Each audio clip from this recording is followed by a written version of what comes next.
Coba deh, kita lihat. Di rumah kita masing-masing pasti ada Al-Quran kan? Tapi pernah nggak sih kita benar-benar berhenti sejenak dan mikirin sebenarnya hubungan kita sama Al-Quran itu gimana? Nah, kali ini kita bakal coba kupas tuntas soal ini.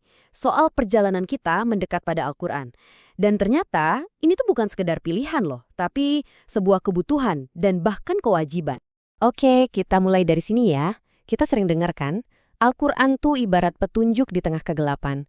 Tapi pertanyaan yang harus kita jujur jawab ke diri sendiri adalah, petunjuk itu udah beneran jadi cahaya belum buat hidup kita?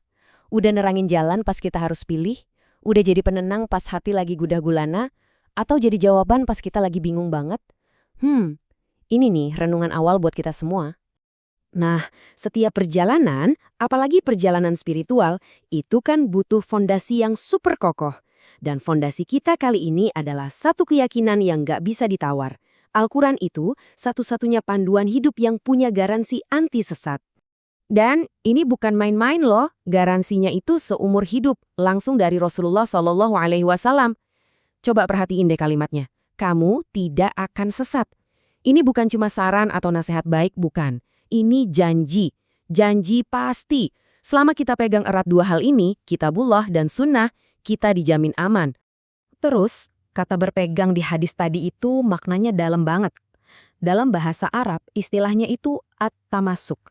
Ini bukan sekedar megang biasa. Coba bayangin deh, kita lagi di ujung jurang, cuma berpegangan sama satu tali. Genggaman kita pasti kuat banget kan? Kenceng, nggak mau lepas, karena nyawa taruhannya. Nah, begitulah harusnya kita menggenggam Al-Quran. Metafora genggaman kuat ini juga ada di dalam Al-Quran sendiri. Indah banget.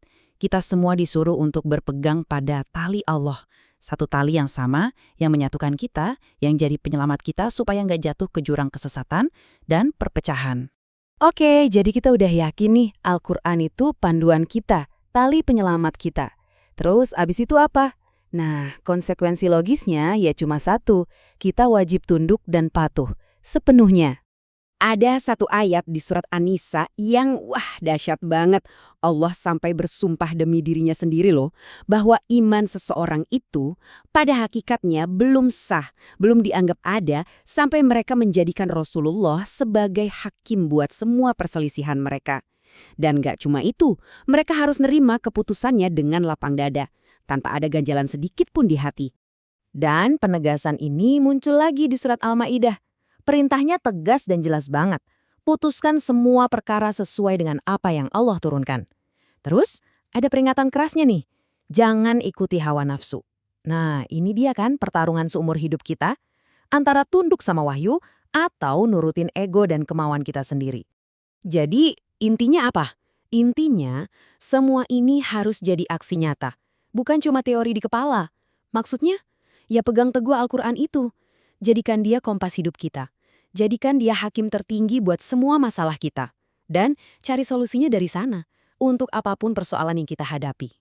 Oke, dari sini kita naik level nih. Kita akan bahas sebuah cita-cita tertinggi, sebuah impian yang didambakan oleh setiap muslim, yaitu menjadi bagian dari Ahlul Quran. Terus, pertanyaannya, siapa sih Ahlul Quran itu sebenarnya? Siapa orang-orang yang layak dapat gelar semulia ini?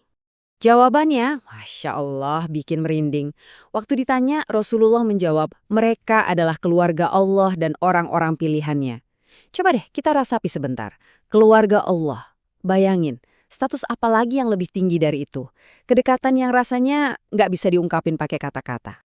Tapi keluarga Allah.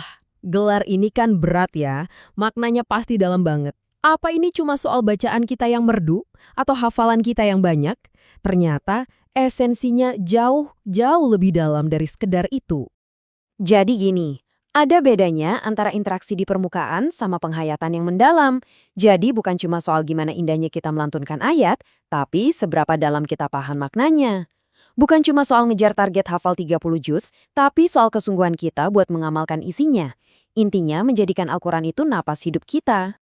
Imam Al-Qurtubi ngasih definisi yang jujur, jelek banget. Beliau bilang, Ahlul Quran itu adalah mereka yang mengamalkan isi Al-Quran, meskipun gak hafal semuanya. Sebaliknya, orang yang hafal 30 juz tapi kelakuannya malah bertentangan, Nah, itu belum layak disebut ahlul Quran. Terus Ibnul Qayyim melengkapi ini dengan analogi yang keren banget. Kata beliau, Ahlul Quran itu menjadikan Al-Quran sebagai imam dalam hidupnya. Imam itu kan posisinya di depan ya, memimpin. Artinya, Al-Quran itulah yang jadi pemimpin buat setiap ucapan mereka, setiap perbuatan mereka, bahkan sampai ke niat yang ada di dalam hati. Jadi kesimpulannya, ahlul Quran itu adalah orang-orang yang hatinya udah nempel, udah terpaut banget sama Al-Quran. Hidupnya itu diwarnai sama petunjuk-petunjuknya, diisi sama hikmah-hikmahnya. Al-Quran itu bukan lagi cuma kitab yang dipajang di rak, tapi udah jadi detak jantung kehidupan mereka.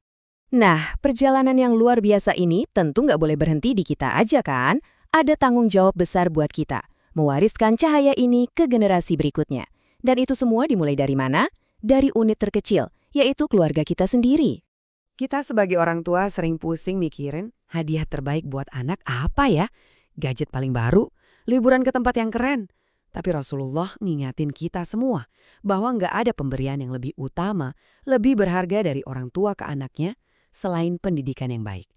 Ini baru investasi sejati, yang hasilnya bisa kita petik di dunia sampai nanti di akhirat.